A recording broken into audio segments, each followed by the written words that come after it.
Minsan, sa paglalakad ni Bebong, ay may napansin siya.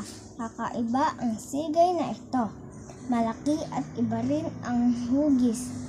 Wika niya habang sinisipa ng paa ang sigay. Aray, nasasaktan ako. Anang isang tinig. Lumingon sa kanan, lumingon si Bebong, lumingon siya sa kaliwa. Wala namang tao sambit niya. Natakot si Bebong. Nagpasya siyang umuwi. Hoy, huwag mo akong iwan.